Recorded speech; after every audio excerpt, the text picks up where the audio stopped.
Continuando con el ejemplo, aquí se han resaltado con diferentes colores las dependencias entre los distintos elementos, a partir de los diferentes identificadores. Por ejemplo, en la sesión 4 se realiza una actividad de evaluación, que será corregida por el ayudante y que especifica dos diferentes tipos de dependencia. En primer lugar, utiliza un documento con la evaluación que debió haber sido elaborada por el ayudante en una actividad anterior, en este caso Eval 1. En segundo lugar, requiere que el ejercicio Exercise 1 esté resuelto. Aquí la palabra resuelto se entiende como un estado que se encuentra definido en otra parte del lenguaje, el cual se mostrará en los siguientes slides. Luego de la evaluación, se le pide al ayudante que elabore un documento con una evaluación de recuperación, y la ejecución de esta actividad estará sujeta a una condición expresada entre paréntesis. Es decir, si en la evaluación denominada FIRST hay un estado Exist Reproved que se evalúa en verdadero, es decir, que el ayudante deberá escribir el documento con la evaluación de recuperación que se llama Recup 1 siempre que existan alumnos reprobados. Por último, se realizará una evaluación que posee otra condición, pero esta vez la condición sirve para filtrar los alumnos que están reprobados en la primera evaluación. Observe que también requiere el Exercise 1 resuelto. En resumidas cuentas, hemos mencionado otro tipo de elemento del lenguaje denominado estados, que en el ejemplo son Resolve, Exist Reprove y Reprove, los cuales se explican a continuación. El lenguaje específico para un tipo de curso particular e idioma particular se define a partir de otra parte del lenguaje que está orientado a desarrolladores más que a profesores. Este, por su naturaleza, constituye un metalenguaje. El documento raíz a partir del cual se van definiendo el lenguaje recibe el nombre de Default CMT. En esta plantilla base están definidos todos los elementos del lenguaje.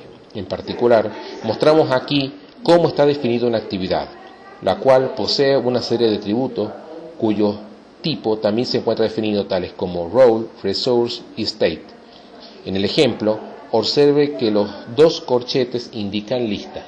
Dichos atributos definen las características generales que posee una actividad, es decir, un rol principal de tipo rol, un rol secundario, también de tipo rol, un recurso utilizado, un recurso que puede producir, una serie de estados requeridos y otra de estados que la actividad puede llegar a modificar. A partir de esta plantilla, en el ejemplo de abajo, se puede definir un elemento, en este caso, una actividad de profesor, como una especialización de la superclase Activity.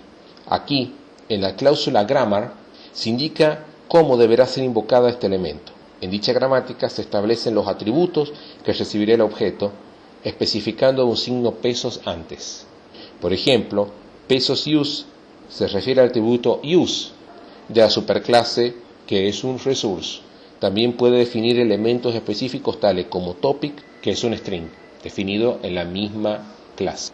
En la misma definición se puede indicar valores por default, tales como que el rol principal siempre, es decir, para este caso y sus descendientes, será profesor y el secundario student. Además, establece que puede modificar el estado present. Siguiendo con la plantilla para cursos en inglés, aquí se definen los roles, posteriormente una serie de rangos de valores, tanto numéricos como etiquetas, que son utilizados en la definición de los estados. Por ejemplo, el estado present se aplica a estudiantes y es un conjunto de posibles valores present-ausent. Desde el punto de vista de una implementación específica, se podría interpretar un estado como un campo anexado a una tabla de estudiantes que se denomina present y que puede tener dos posibles valores, present o ausent.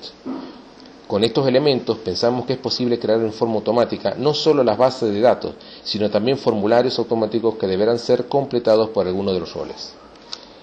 Para ejemplificar este punto, veremos a continuación un escenario posible para una actividad de exposición.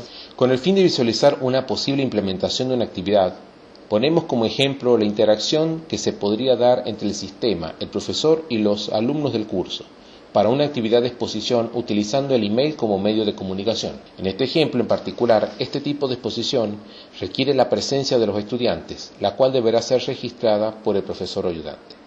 Antes de entrar en detalle en el escenario, es necesario recordar dos puntos. En primer lugar, las actividades son de índole asíncrona, utilizando los hitos, que en este caso se denominan sesiones, solo como un dato más y no como una restricción. En segundo lugar, la actividad puede continuar algún proceso posterior a la sesión. El sistema comienza enviando un email al profesor con la presentación adjunta 4 días antes de la sesión. También envía a los estudiantes la presentación en formato PDF a los estudiantes junto a un resumen de la misma. Previo a este hecho, el sistema habilita la posibilidad de recibir vía email la presentación modificada por el profesor. También envía al profesor un formulario PDF con el listado de estudiantes junto a una columna para que escriba si estuvieron presentes o ausentes. Esto es posible de ser automatizado debido a que el sistema cuenta con los parámetros necesarios: los estudiantes, el estado con valores presentes o ausentes, modificado por la actividad. Durante 2 días posteriores a la clase, el sistema puede recibir por parte del profesor el listado con el formulario de los estudiantes con el estado actualizado. Si es recibido, se actualiza el estado para cada estudiante; si no, queda el estado sin especificar. De esta forma, la misma actividad puede llegar a servir tanto si la exposición es de presencia obligatoria o no. Comentaremos a continuación el antecedente en el cual se basa este trabajo. Desde hace unos años se desarrolló una técnica denominada CMT, que significa Técnicas de Modelamiento de Curso, la cual consiste en una serie de pasos para obtener el modelo de un curso a través de varios diagramas en forma de grafos. Para ver un ejemplo de una dinámica instruccional modelada con la técnica, continuaremos con el ejemplo del curso de inteligencia artificial. En primer lugar, la técnica contempla la desagregación de objetivos instruccionales. Por ejemplo, aquí, el objetivo que tiene como fin que el alumno aprenda métodos de búsqueda ha sido desagregado en 3 subobjetivos en un orden especificado por los arcos que se señalan.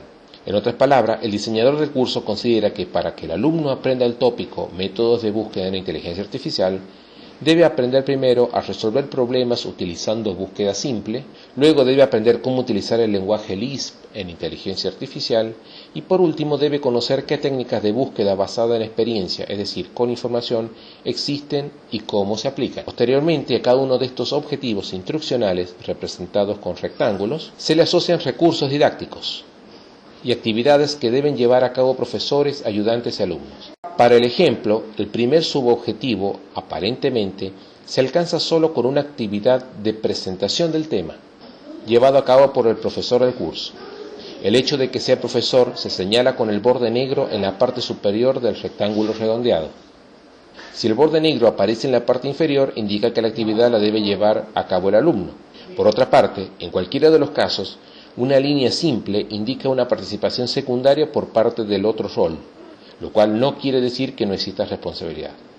Este tipo de actividad implica que ambos roles estén presentes, es decir, está indicando una típica clase expositiva, es decir, el profesor exponiendo y los alumnos escuchando. Aquí hay que notar que la presentación podría no requerir la colocalización de los roles, es decir, podría ser una videoconferencia. Respecto de los recursos, podría ser un documento PowerPoint, unas filminas para proyector, unas láminas, etc.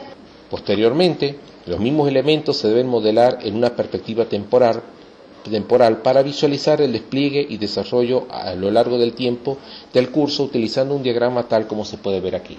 Esta presentación propone un lenguaje descriptivo para modelar cursos siguiendo los lineamientos de la técnica CMT. El metalenguaje hace que el lenguaje sea extensible y adaptable a muchas situaciones e idiomas. El lenguaje no requiere de herramientas gráficas complejas, inclusive puede llegar a ser escrito manualmente, lo cual facilita y limpia cualquier experimentación que se quiera realizar sobre el mismo. Si bien sabemos que este lenguaje deberá evolucionar en formas gráficas, una gramática formal constituye una importante base teórica.